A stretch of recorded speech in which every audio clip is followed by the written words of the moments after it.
You ever walked into a room and just felt something wrong? Like the walls were hiding a secret? That's what happened to me the first time I heard about room 1046. It wasn't a story, it was a whisper that turned into a scream I couldn't unhear. This isn't just a ghost tale. This really happened. And once I started digging, I couldn't stop. The mystery of that hotel room consumed me. And maybe, just maybe, it'll do the same to you. It was January 2nd, 1935, when a man checked into the hotel president in Kansas City, gave the name Roland T. Owen. No luggage, just a toothbrush, a comb, and a mysterious aura that made the clerk uneasy. He asked for an interior room, no windows to the outside. Room 1046. He paid cash, refused help with anything, and had a single request: privacy. Housekeeping noticed first. He kept the lights dim, curtains drawn, spoke in low tones to someone behind the door. There was a name: Dawn. Dawn, is that you? No, Dawn, don't do that. But nobody ever saw Dawn. The maid said she felt watched every time she cleaned. Once she saw blood on the towels. He said he cut himself shaving. His voice was calm, too calm. Sometimes she would knock and he wouldn't answer for minutes, only to speak from behind the door as if someone else were standing beside him. Guests nearby began to complain. Strange thumps, whispers through the walls. One guest reported hearing an argument. Another said they heard furniture scraping across the floor at 3 a.m. Then silence, heavy, the kind that presses against your chest. One night, a bellboy was sent to check on the room. The door was locked. From inside, a voice said, "I don't need anything." But the voice wasn't right. It was strained, like someone forcing calm through pain. A few hours later, the phone was off the hook. Again. The front desk sent someone up. Same answer.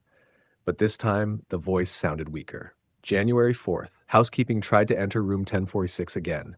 The door was locked from the inside. When they finally forced it open, what they saw didn't make sense. Roland was on the floor, tied up, beaten, stabbed. The phone was smashed, blood on the walls.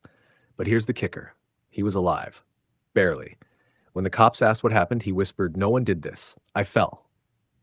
And then he died. The police searched everything. No IDs, no real name, just silence. They found no murder weapon, no fingerprints, no leads. Then a call came to the funeral home. A woman. "I want to pay for his funeral," she said. He got what he deserved. No name, no explanation, just a payment. Weeks later, a woman in Alabama recognized Roland's photo, said it was her son, Artemis Ogletree. He was only 17. She hadn't heard from him directly in months, but she had received typed letters, supposedly from him, sent after his death. The letters were typed. Artemis never used a typewriter. Police dug deeper. They found that the stamps were postmarked after his estimated time of death. Some thought Don might be a lover. Others believed it was mob-related, or a twisted affair. A strange woman claimed she knew Roland and Don. She said there had been a betrayal, but her story changed too many times to be trusted.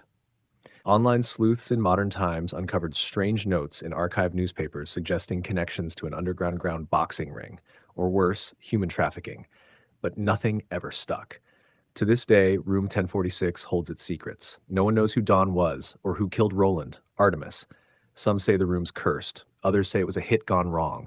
The hotel still stands, and some guests still request room 1046 just to see if the shadows still whisper. Me, I think the room remembers. And if you ever stay there, it might remember you too. Music fades into eerie silence, final echo of a phone ringing off the hook.